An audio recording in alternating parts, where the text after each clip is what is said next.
I love to hear from the scientists, from the formulators, from the founders. It goes back to that storytelling. Like, I want to connect with that brand and walk away being like, wow, that was a really, really cool story, a really cool experience. Like, it doesn't have to be just a party with Instagrammable moments, you know? Get to know the people that you're inviting. Yeah. Because once they get there, you're going to be able to like build a deeper connection, and you guys are going to support each other, because it's about like, yes, this is your job and this is also my job, and we respect you. We want to see each other thrive. Right. And we want to do that because we love the brand, we're supporting the brand, and we're all here for the same reason. Even if it's a small, again, like a fragrance or a little lip liner or whatever it is, like, it matters. It's just about the feeling that you get by using that product, or the world that you're being invited into. Yes, it's a lifestyle now. I mean, people want to be a part of a brand world. Yeah. Sometimes we say no because we just don't think that it's going to benefit our listeners. And at the end of the day, like, if it doesn't serve our community, and if they're going to not be able to walk away from listening to that episode feeling inspired, educated, like if they feel like it was just like a fluff piece for this celebrity to promote their movie and not talk about anything real or deep, then we'll say no, you know? You even say no to money, like sponsored things. Yeah, we do. We actually do. I mean, we feel very privileged to be in a position where we can do that.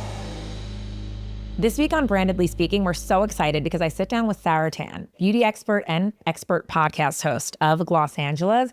We dive deep into the world of beauty. We talk about the brands that are doing it right, the brands that are tapping into community, and how brands can be pitching effectively to grow their presence. So excited for you to listen along, only on Brandedly Speaking. It's a brand new day. You know what that means. It's time for another episode of Brandedly Speaking with your host, moi, Cris Gordon. Today we have Sara Tan sitting down with us to talk all things beauty industry. I'm really excited for the conversation. Welcome, Sara. Thank you. Thanks for having me. Congrats on the podcast. Oh, thank you. Well, you're like the podcast queen. Please. I've been watching you do your thing. Please. You've how 7 many years. 7 years? 7 years this July. Isn't that crazy? That's actually insane. Yeah, we have recorded over 500 episodes at this point, which is a lot. And how many of those were guests? Like, so 50%? 50%. Okay. Yeah. So Kirby A. Johnson and myself have a podcast called Los Angeles. We have a Tuesday episode where it's just Kirby and me talking, news, catching up, girl talk like this. Mm-hmm. And then on Fridays we have a guest, and that's, usually anyone from, beauty founders, hairstylists, friends of the pod. So yeah, it's been fun, but it's a lot. A lot of work, please. It is a lot of work, but there are some people who are just naturally gifted like yourself. So this will be easy for you. Well, thank you. Thank you. Now I'm blushing. Well, tell us a little bit about your journey and experience. I consider you like one of the longtime beauty experts in the industry. You've had such an impressive career. We go way back in our career. Like, it's so many we fun grew events up together in this industry. It's like my early PR days or beauty. Totally. Kirby and I like to talk about it when we're at events now with our people where the adults are talking. It's like the people who have been around and we've seen it all. Uh-huh. We know, and we can spot someone who's truly authentic and a brand that is going to make it, or a product that's going to do well, and one that maybe I won't. Always talk about that. Wait, I love that you said that, because I always say that. I'm like, I feel like I have a sixth sense on what brands are going to make it and be successful, and others that are just going to completely fall through. And it's like je ne sais quoi. I don't know what it is. Yeah, that and it's makes we could be wrong, but we've seen enough in this industry where we could tell. We have a good hunch. Yeah, it's true. Yeah. So tell us a little bit about your career journey. So I started out as an editor. My very first job, I don't know if you know this, was at Tiger Beat magazine. That was my very first job out of college. Do you know I worked at Celeb Buzz? Stop. On the editorial side. What? Yes, and I was I was ghostwriting for the Kardashians when they had their blog under Celeb Buzz. Yeah, and I was out in LA. I was out here. That's so fun. Yeah. Okay. So when I was at hard work. Yeah. When I was at Tiger Beat, I was on the Justin Bieber beat. I was following him around, interviewing him, and it was Justin Bieber, Jonas Brothers, Selena Gomez, all those people. I always knew I wanted to write, but out here in LA, there were very few editorial jobs. Those jobs were in New York, and I always wanted to move to New York, but I got offered this job. I took it. It was super fun. And then I realized that I really just loved the beauty fashion side of the writing, not so much the gossip entertainment stuff, even though sometimes now it goes hand in hand. They cross. Yeah. But I just really loved that side of it. And so I worked for other companies. There was a company that I worked for called Berman Braun. And at the time, they were popular for building websites for other big companies like AOL or MSN. And then they went on to start all the Kardashian websites or apps, I should say. Do you remember that? Oh, I remember yes, that. Yeah. So they built all those apps. And I then went on to Bustle, and I was one of their founding fashion and beauty editors. And that was really where I think my career took off in terms of just falling in love with the industry and beauty. I was doing both fashion and beauty, but I really just felt like beauty was my place and my people. It was just like so much fun, especially being in LA at that time where, all the YouTubers and influencers were here. Obviously, makeup artists, hairstylists, facialists. They were all based here because that's where all the actors were. And so being able to, just hang out with them, learn their secrets and things like that. It was just like such a fun time. Then I went on to be the beauty director at Refinery 29 and simultaneously was doing the podcast with Kirby. So we launched that in we launched the podcast in 2019.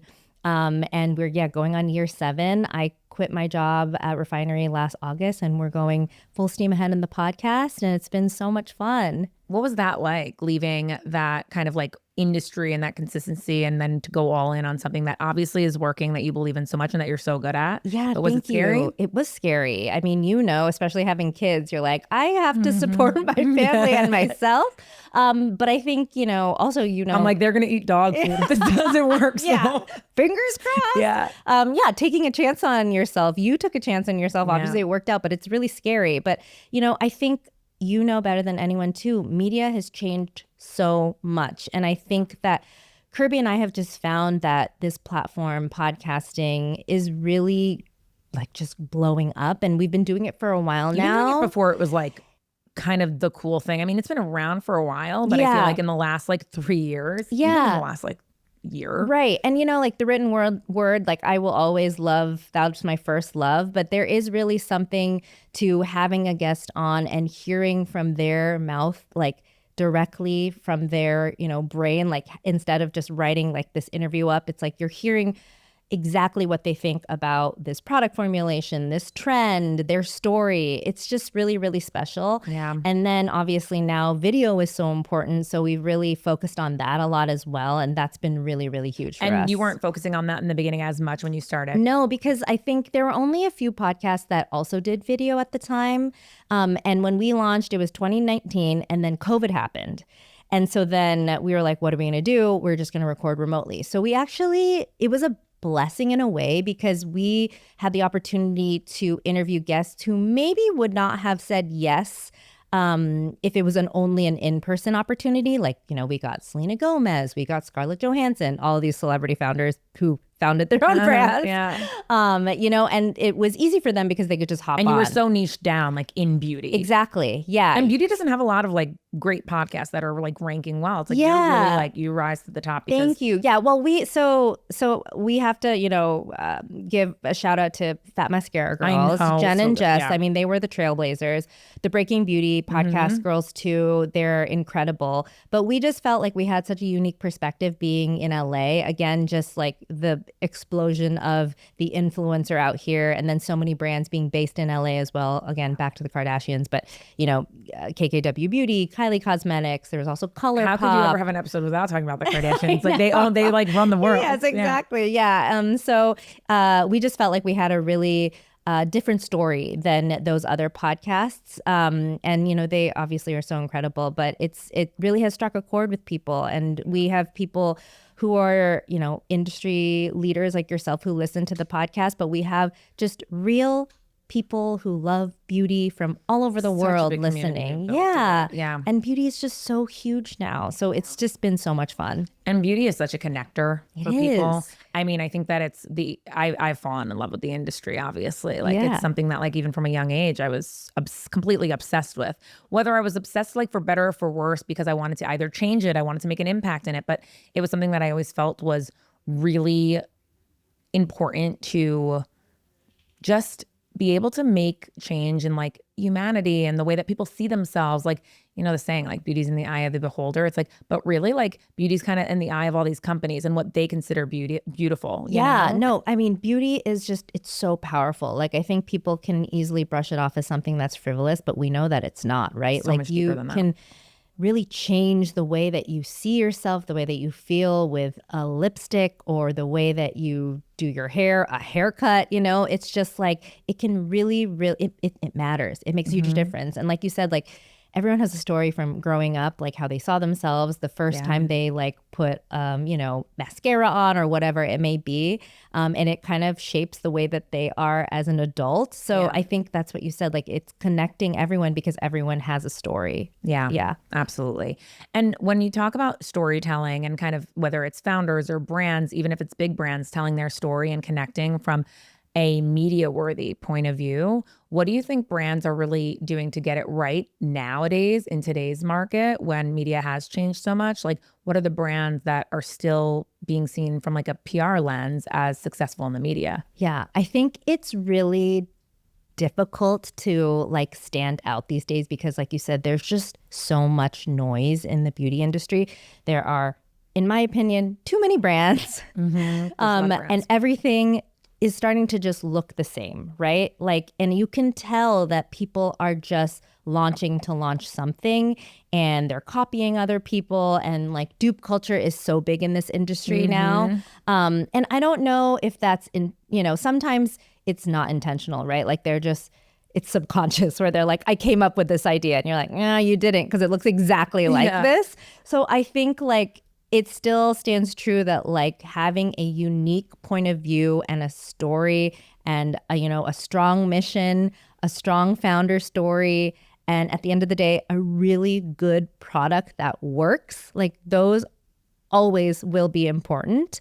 And then in terms of like strategy, I think like what used to work doesn't work anymore, right? Like I think, you know, I saw this in the notes, but like, a press release it's not going to work the way it used to be. I still, as like a true beauty editor, want to know all the details about a product and a brand launch and a founder. But I think that, again, storytelling needs to be a little bit more creative these days. And, you know, social really matters. Branding really matters. You know, a good website, like video, it's like 360. It's like so important. And you don't have to spend a ton of money.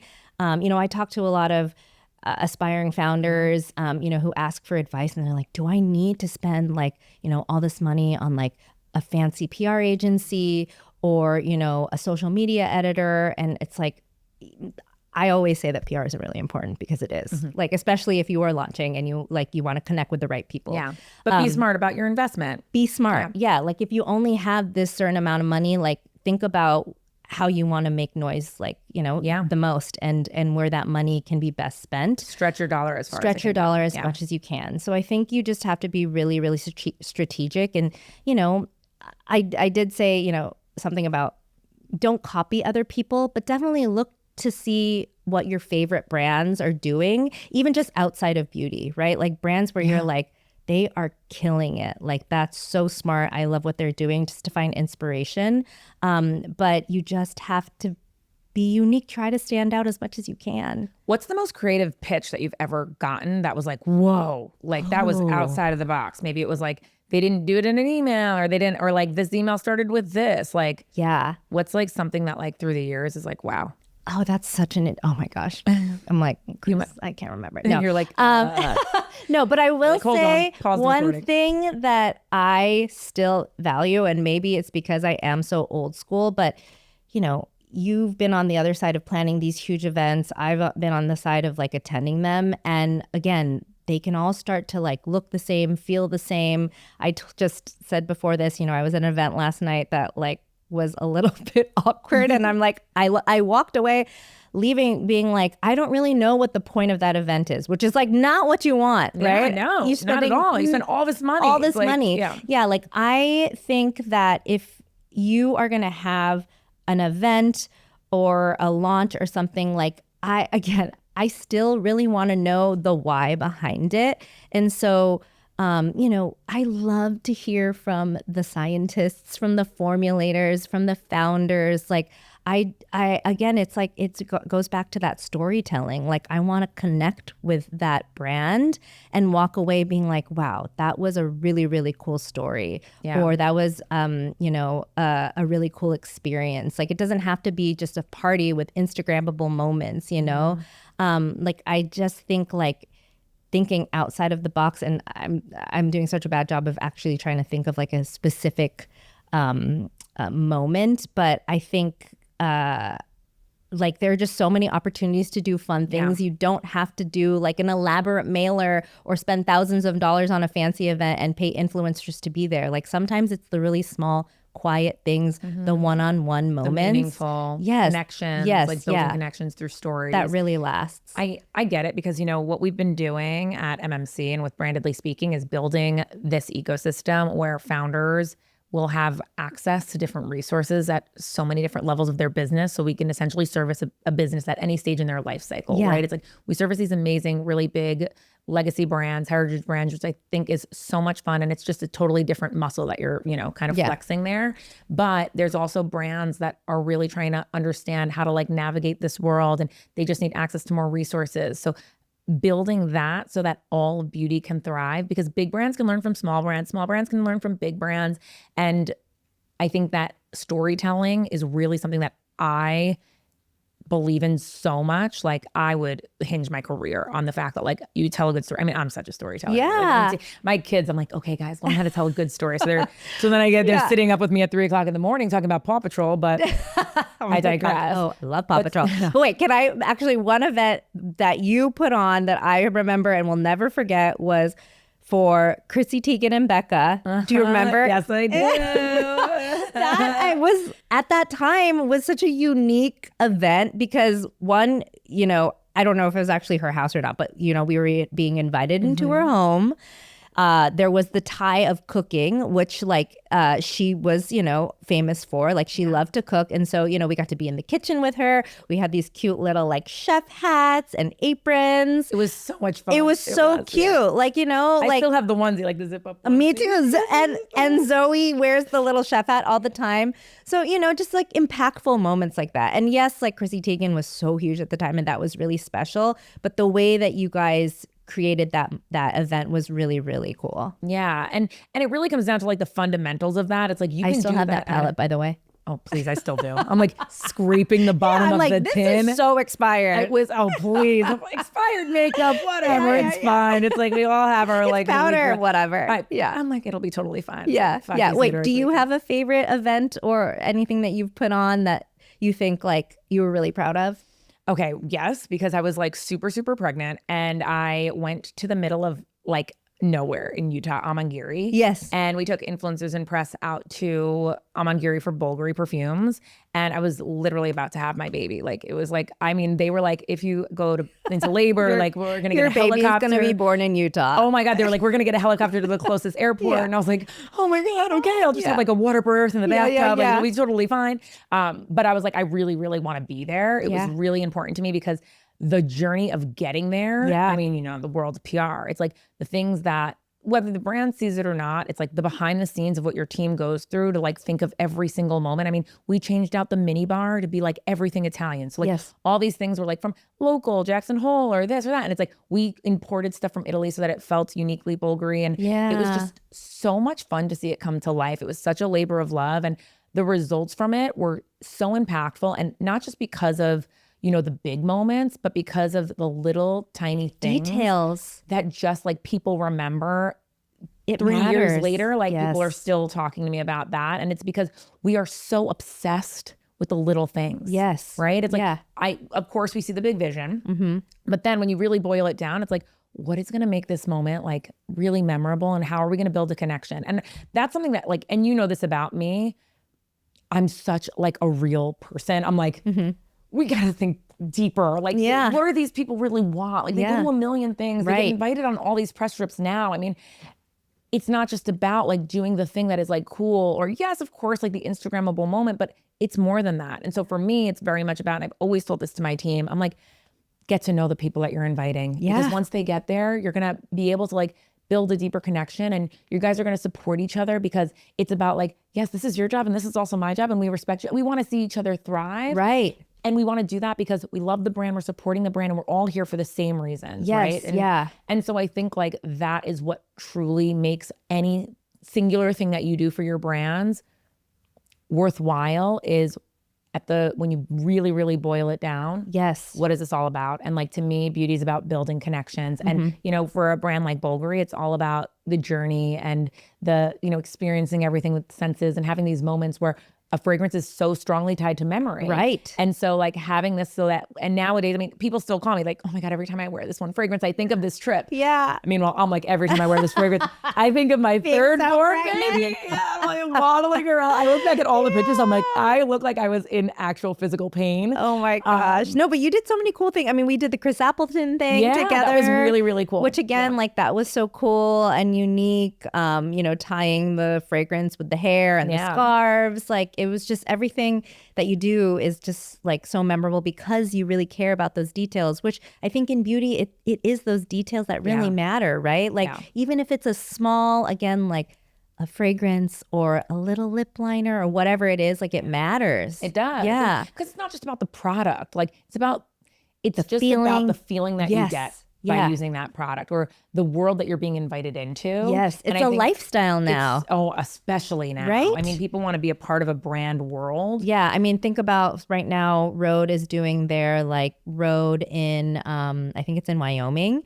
And, you know, they've taken over the mountain, every detail. I mean, talk about like, you know, specific details down to like the, you know, the logo on the chair and like the marshmallows have like the R on it, things like that. Like, you know, I'm like, God bless their PR team. You know, those girls, they're working around the clock. They're like not sleeping. I'm like, I feel you. Yeah, totally. I know. Shout out to the PR teams and the event planners and all those, because it is not easy. No, it's not easy. But I mean, same on the editorial side. It's like you guys are getting bombarded with so many things. I mean, as a podcast host, you're probably getting pitches like multiple times a day. We do get a lot of pitches. And like we always say, like we don't, even though we record twice a week, we still don't have a lot of real estate because only 4 episodes a month are like guest episodes, right? Yeah. And we were just talking about this actually. We were invited to the L'Oreal Luxe annual conference. And we were saying that, you know, although we do have the opportunity to have these big, fabulous celebrities on the podcast, sometimes we say no because we just don't think that it's going to benefit our listeners. And at the end of the day, like if it doesn't serve our community and if they're going to not be able to walk away from listening to that episode feeling like inspired, educated, like if they feel like it was just like a fluff piece for this celebrity to promote their movie and not talk about anything real or deep, then we'll say no, you know? You even say no to money, like sponsored things. Yeah, we do. We actually do. I mean, we feel very privileged to be in a position where we can do that. But it took a while to get there, right? But even when we were small, like I think because Kirby and I come from strong editorial background, journalistic backgrounds, like we have really strong integrity, maybe to a fault. No, but I love it about you guys. I think it's really important. Like you're real. Yeah. And you know, we just, again, like we think about things through the lens of how we did when we were editors, how we did when we were like writing stories for a magazine or a website where we're like, I don't think that this is the right fit. Like this doesn't feel right. This doesn't match our audience. You know, if it's a brand that, you know, is throwing money at us, but let's say their skincare product doesn't have a lot of clinicals, or it has an ingredient that we like don't really, we're like, does this actually work? We're not quite sure, you know, because our listeners, like our readers, they really like, they trust us, you know, and we don't want to lose that trust because once you do, it's over. Right. And I think it's the same with customers and consumers for brands. Like that's why transparency is so important now. And I think that especially with Gen Z and probably Gen Alpha and even millennials, like, you know, it really matters. They want to know the why. It's like, why are you using this ingredient? Why did you take this ingredient out?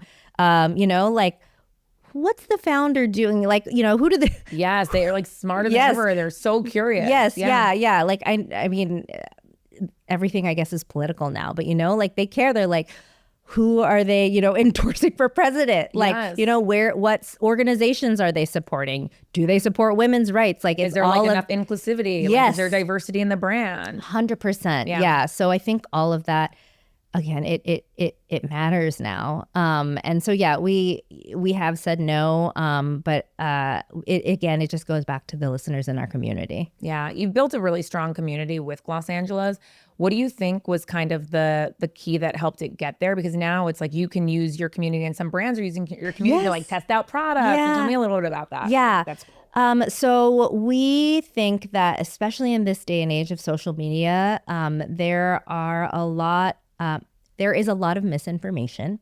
There are a lot of quote unquote influencers and experts who actually don't have a lot of experience in, the industry, or, they aren't Joe Baker, they were playing with makeup in their bedroom and, making content. And then the next day they have like 1 million TikTok followers. Yeah. Does that mean that they are an expert in beauty or makeup? I don't think so.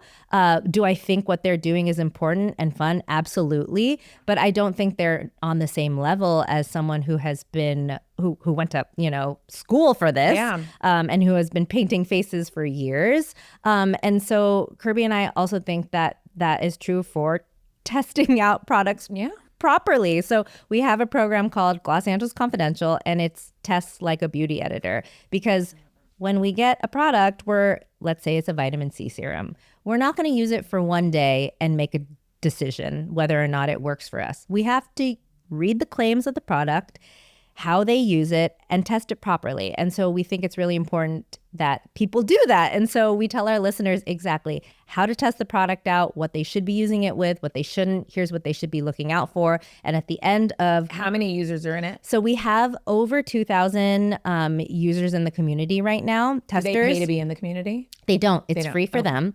But each testing is usually around like 250 is the max. Yeah, we try to keep it small. And do you sort the testers based on product, or it's like an opt-in thing? So it's based on the brand's preference. Okay. So, they might have like a demo. That exactly. So let's, most recently we partnered with IT Cosmetics. They came out with this new skin tint balm, and IT Cosmetics, they, target a little bit older of an audience, right? So kind of like the millennial Gen Xers. That's just who their customer is. We did test, or we did send out the product. In this industry. Yes, it's so crazy. It's really, really crazy. But hey, I'm happy to be young. We're so young. Happy to be here. Yeah. Our kids keep us young. Yes, they do. So we then, do a call out to our testers and say, the brand is looking for, women between, 30 to 40 or whatever it may be. We did send the product out to some Gen Zers, and they actually really loved it. But yeah, it just depends on what the brand is looking for. But at the end of the day, what we really want is just for our users and listeners to make an informed review. So if it didn't work for them, to say why it didn't work for them, because that matters. It's like context matters. It's like, oh, I didn't like this product, but I have oily skin. And if I had dry skin or combination skin, I probably would like it more. Or I used this product and I needed to powder it, but after I did that, I actually loved it. So, there's nuance to everything. Yeah. And I think it's just really dangerous in this day and age of TikTok and Instagram, where people are doing 1-minute reviews, and they can just like easily throw a brand or a product under the bus, and then that ruins this brand forever. I know. And you're really like, scary. Yeah, it is really scary. And so we just want to, again, make sure people are educating themselves, because it's important. It is. And in such an oversaturated industry like beauty, I think that there's a lot of product noise that people have to cut through, and the average consumer doesn't know how to cut through it themselves. Yeah. And then if they are just using like a social platform as their only form of education, it becomes like a slippery slope. If you have a platform, if you have a following, I feel like you have a responsibility to test a product out, and the way that it should, or at the very least read the instructions. Yeah. Do you think that brands can do anything to like safeguard that themselves? Yeah. I know that so many brands are like investing in content and trying to like bring some of that stuff in-house so that they can educate the consumer themselves. But do you recommend like that's coming from the brand? I know obviously there's like paid influencers that you can partner with and on all of the things like now the industry has done for a couple of years, but nowadays, what do you think brands can be doing to make sure that they're controlling the narrative around their own brand? Yeah. Well, I think that even though there are these, influencers that maybe are not, they're not as educated, or they're not spending as much time as they should be explaining a product, there are so many incredible influencers and experts that are, really, really good at what they do. And so choosing to partner with those people, I think thankfully now, I think the future of our industry is that experts are the new influencers. So, the derms, the makeup artists, the hairstylists, the journalists, people who have been doing this for a really long time. Those are who I think brands should be partnering with. How do you think that they can partner? Let's take derms, for example, because I'd like to know your take on this, because we get this question asked a lot by clients. Yeah. Obviously, derms, some of them even have their own brands. Yeah. And so it becomes harder and harder to navigate, like, how are they able to be of an ambassador to us? But how do you think brands can properly even tap into these experts now? Yeah. Do they have to be more open to being okay with the fact that they might talk about competitors? How can brands really do these relationships right? Because these brands are trying to navigate. Totally.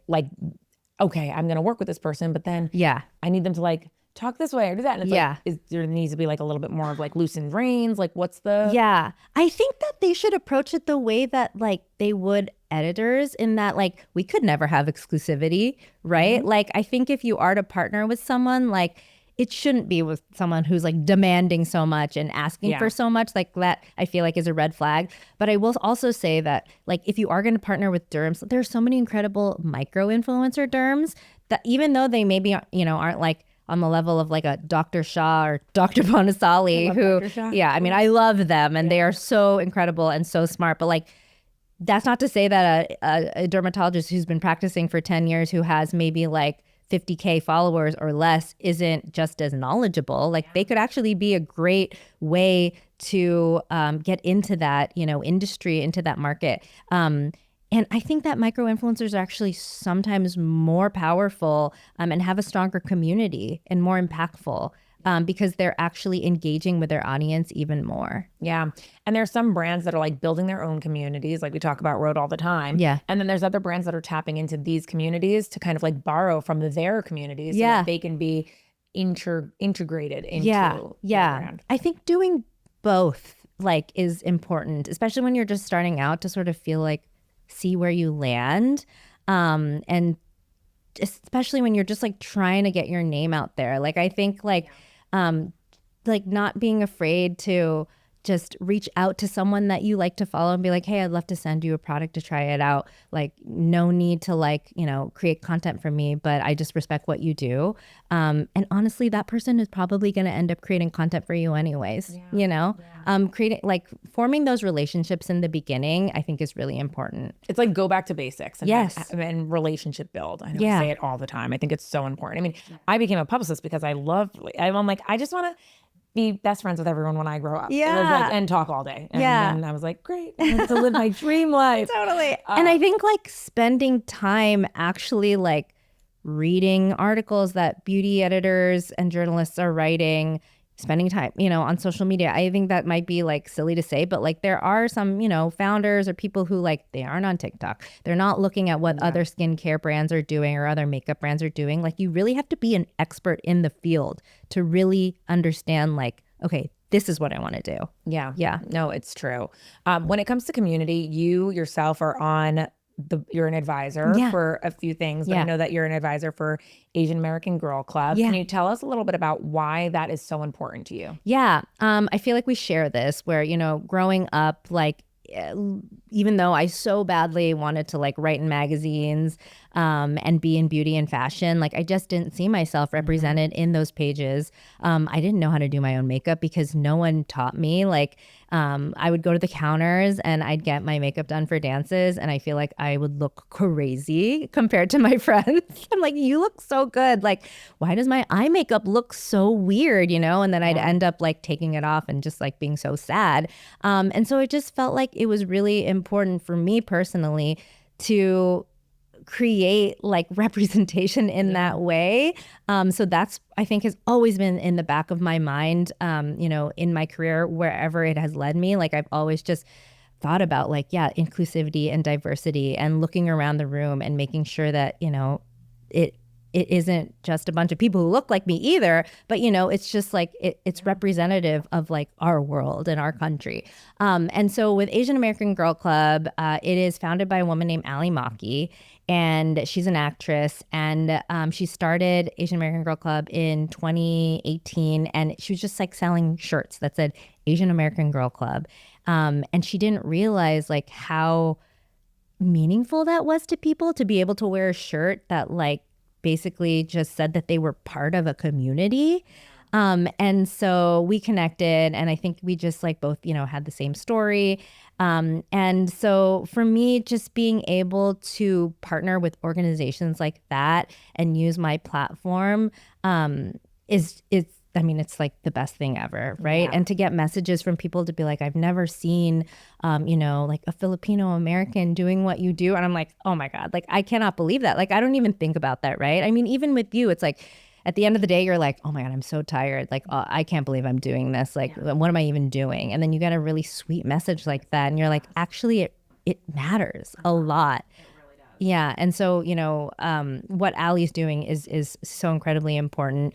And I think, there are other incredible organizations that I am always so happy to support. I just think it's so important what we're doing. It is. And I think that people really want to feel seen. Yeah. And I think, I know for me, because like you said, we share this, like growing up, I grew up in a really predominantly white town, and like literally no one had hair like me. So I like notoriously straightened my hair all the time. I was like, I'm going to look like everyone else. Yeah. But I have really, really naturally curly hair, like big, tight curls, like out to here.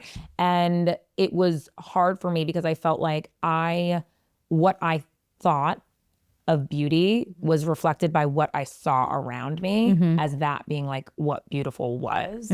And so being able to like get into a role where it's like you have visibility and can be seen. I mean, even like as a founder, it's like, only 2% of women were like ever making $1 million, right? And then even less than them were Hispanic, right? So it's like being able to break certain boundaries. I mean, even now, like C-suite, like there are the percentage of female Hispanic women in the C-suite is like incredibly low. Yeah. And so to be able to show other women that you can do this also is really important to me. And I think like beauty brands also have that responsibility to make sure that they're like making the consumer feel seen and heard. And not every beauty brand has to be for every single person. Totally. Right? It's like of course you can have your lane, but I think overall as an industry, we really need to make sure that like, because we have such a responsibility, like to define beauty, it's like, it's how you see yourself. And that's everything. I mean, I don't know if you feel the same way, but after I had kids, I was like doubled down on it. 100%. I was like, oh my God, it's like you see yourself in them and you're like,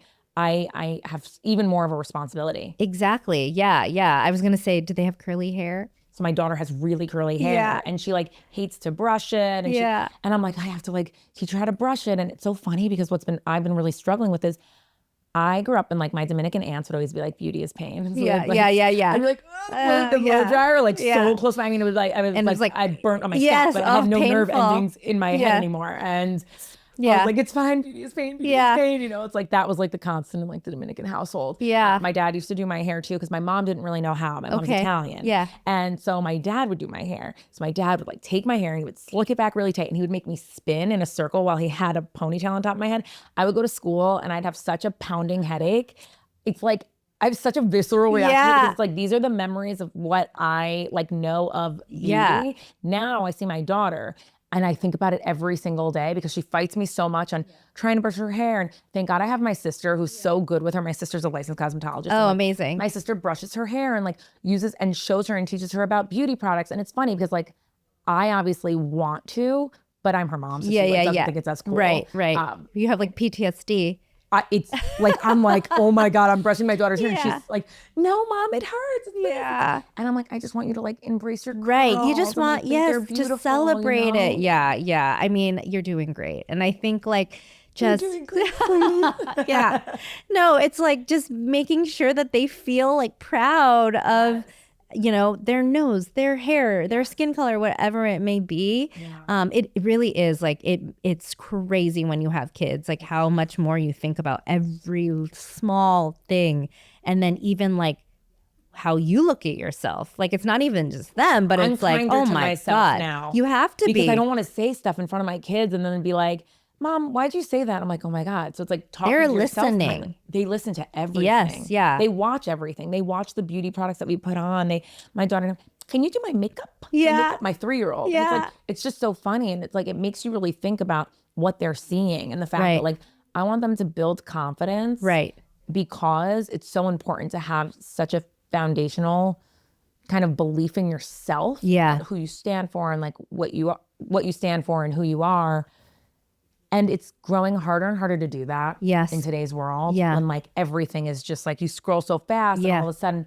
But if we do that at home, we hope to build like a strong enough foundation for them to like step out into the world. Totally. Yeah. And I think like, it just reminds me of this now younger audience that beauty brands are trying to capture, right? The attention of the Zillennials and the Gen Alpha. And, they make this argument that like, oh my gosh, like this is so bad. Like, we're teaching them too young to care about, beauty and vanity. And I totally get that. It's very complicated and very nuanced. But I do think like there is something to like feeling confident. It makes them feel good. Teaching her about her hair, teaching them, how important it is to like keep their skin moisturized because and to wear sun protection. Yeah. Like I would much rather Zoe be curious and ask questions and be able to play and experiment than like forbid her to do it. And then when she's like 12, like she's going to be like sneaking eyeliner and lipstick in like middle school, like I was, like I think there is a balance and a healthy way to do it. And I mean,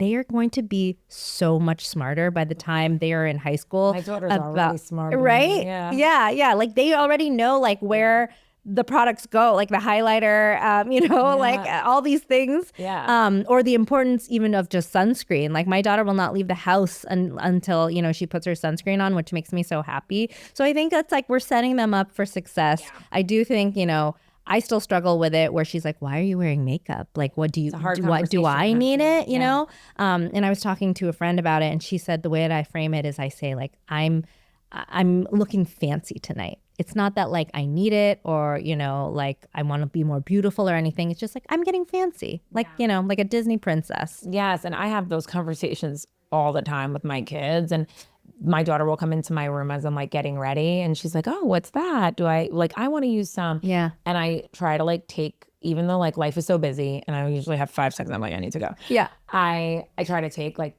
a 2 moment. minutes just to say like, honey, you are so beautiful. You are so strong. Yeah. You're confident. You're kind. You have so many amazing qualities. Yeah. We can play and add makeup and do all these wonderful things because it makes us feel fun and it makes us feel like we can express ourselves. It's never because we need it. Yeah. Right? Yeah. And so I think it's really important to like take those little moments. Those little moments shape them more 100%. than the big moments. And that's kind of what I think with all like the brands and the brands that are under fire for it. I'm like, actually the small moments and the small interactions that you have with the kids at every like single kind of ages they're growing up are far more impactful than some of these brands that are quote unquote targeting kids. Yeah. I think that like beauty brands have been for kids for a long time. Oh my gosh. Baby brands. There's like, what are you like, the oil that you're putting on your baby and all of that. It's like from a really young age. But I think that we just have a responsibility to make sure that we're having these conversations because our kids are just going to be exposed to more and more anyway. Totally. And so like that foundation starts at home. Yes, absolutely. So funny. We were talking about like Gen Z brands outside and how the ones that succeed are the ones that aren't creating marketing specifically to a younger demographic, right? Because they don't want to feel like they're, this product is for a teen. Like they want to be using what their older sister or their favorite celebrities are using, right? Which is why I think like, Drunk Elephant maybe not doing so well right now, but they were. Even though they're rebranding. Yeah, even to like make sure that they're getting away from it. Like so they never targeted the younger audience. They never said that they were for tweens or teens. But I think that's why it was so successful, you know? Yeah. So I think it's like, a hard thing to navigate for brands. I feel for them. Yeah. And like, I do think that there are some brands that are coming out, who are trying to target this audience. Everyone is trying to speak to them, and maybe they will succeed. But I don't know. It's kind of like an adult trying to like do the 6'7" thing. Like once they do it, then it's done. Oh, please, it's over. I did it once, and my son was like, "You're not." I was like, "Well, you're 5. Leave me alone. Yeah.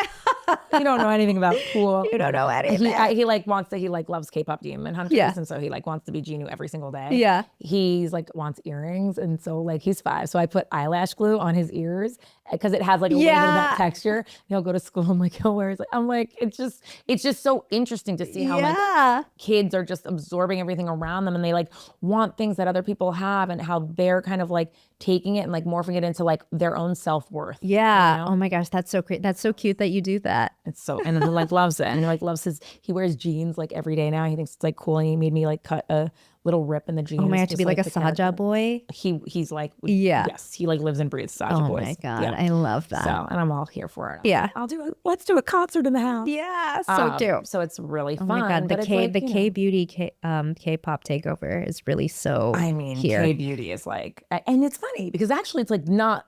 We saw this years ago. And we're like, oh, K-beauty. Yeah. But now, what do you think it is that like now everyone's? Do you think that because of K-pop demon hunters also becoming super mainstream and everyone falling in love with it, it kind of like had a resurgence because of that? I think it was happening already. Okay. I think that like, all of Young coming to the US was like, that was already being planned. Them partnering with Sephora, all those things were already in motion. I think like the rise of Blackpink and even like Cat's Eye, like that was all happening, and K-pop demon hunters really just like blew the lid off the roof. Like it's crazy. Zoe is obsessed with it as well. But I think that K-beauty is just a mainstay now. It's kind of like how French beauty used to be. It was like everyone wanted to be like French girl, French beauty. All these brands coming out had these French names, but like no connection whatsoever to France or Paris. But now actually I think it's great because Korea and Asia has always been a leader in, technological advancements for skincare. They're always doing these really cool things. So if that means that brands are now, using the labs in Korea or even just like borrowing from the technology, like I think that's great. Like I'm so here for it. I was always a big fan of, K-beauty. I haven't gone to Seoul. Have you gone to Korea yet? Really oh my God, you would need like so much time. You would have such a ball there. Yeah, I love it. Yeah, I want to do all the beauty. Everyone is just like so beautiful, and like they grew up caring so much about skincare. Yeah, I love skincare. Yeah. Like it's just like it's part of it's part of their lifestyle. Yeah. And so like again, I'm like, if people are just gonna take better care of their skin, wear sunscreen, I'm all for it. Yeah. Great. Well, I love it. Listen, let's get into branded banter. Yes. Okay. One word, short answer. Don't think too much about it. Okay. All right. Okay. What's your one holy grail product? Oh my gosh. Okay, I am such a Tatcha girl, and maybe I did one sponsor thing for them, but even if they didn't pay me, their essence is just like truly like there's nothing like it. Even like Vicky Sai herself, the founder, she was like, I want to meet her. Oh my gosh, you guys would be besties. She was like, this is my favorite product even now. Like, even though the company has so many different products, like that to me is just like such a staple in my skincare routine. And I see such a huge difference if I don't use it. What's one product you're officially breaking up with? Ooh, officially breaking up with. Okay, wait, let me think. Or trend. Yeah, no. Okay. I feel like I've started to see sheet masks come back, even though we were talking about K-beauty. I just don't think we need them. I just think that they're still really, wasteful. And I think that you can use a different type of mask and it's just as efficacious, if not better, than an actual just sheet mask that just like is for, Instagram. Yeah. So I'm done. I'm done with sheet masks. There we go. Breaking up. Founder-led brand or celebrity brand? Founder-led. Well, a founder-led brand. I feel because sometimes some founders, it depends. Like, do they have a lot of experience? I'm hoping that they do. Like, I'm hoping that they are experts in their area. Yeah. Okay. Organic influencer seeding or paid partnerships for a brand? Oh, organic. Big budget campaign or scrappy idea with cultural relevance? A scrappy idea. I love an underdog. There we go. We're always looking for that fight. Yeah. What's the most overrated word in marketing right now? Ooh. Okay. Innovative. Because I'm like, what does that actually mean? Tell me more. Who's your favorite guest you've ever had on the podcast? Ooh. We've had so many. It's really, really hard. Okay, I'm going to shout out two like recent ones. We had Hung Van Gogh on, who's an incredible makeup artist. And Kirby and I had like never met him before because he was— That's shocking. I know. To me. He's just like always in New York. And when he comes out to LA, he comes in and out. But he launched his own brand. And we were a little bit nervous to have him on the podcast because we usually like to have like at least like a pre-call with someone to make sure that we can have like a good rapport. But he was just like so amazing. And like his story of, you know, him being like an immigrant and coming to Canada and just like working his ass off to become this big artist that he is. And he's just so incredibly kind. And then Sarah Creel. Do you know Sarah? Oh my God, you again would be besties with her. A legend, an icon. You know, she's built so many amazing brands. Victoria Beckham being one of them. Now her own brand, right? Yeah, and now she has her own brand, and it's targeted for women over 40. And I love the marketing on it. I think it's great. She only uses models who are over 40 in her campaigns, which actually is like hard to find models over 40. And the products are really, really beautiful. I love that. One word that'll define the next era of beauty brands. One word.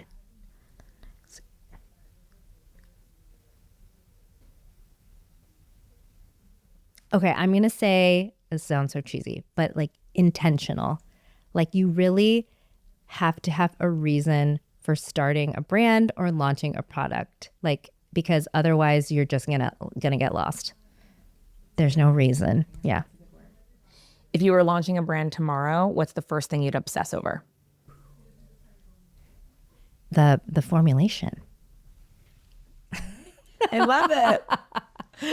All right. Well, Sara, thank you so much for being here. I know we have a fun night ahead. Oh my gosh. Yes, we're we'll just getting started. We're going to change, get into glam, do all the things. I'm so excited to be here in LA. And I'm just so honored and, you know, grateful for you being on the podcast and for doing all of this alongside me. I really respect your voice in the industry. You know, like we've come up in this, you know, world together, in this crazy world together. And it's not lost on me how lucky I've been to have people like you in the industry to like just come up the ladder with, and you know? Same here. You always have been so supportive of me and like always thinking of me for things. And I'm like just so excited for this. We were just getting started. All right. Great. If you liked today's episode, like, comment, subscribe, and download, and keep listening for what's next on Brandedly Speaking. This podcast is for informational purposes only. The views and opinions expressed by guests are solely their own and do not necessarily reflect the views, policies, or positions of MMC or any of its affiliates. Guest appearances do not constitute an endorsement.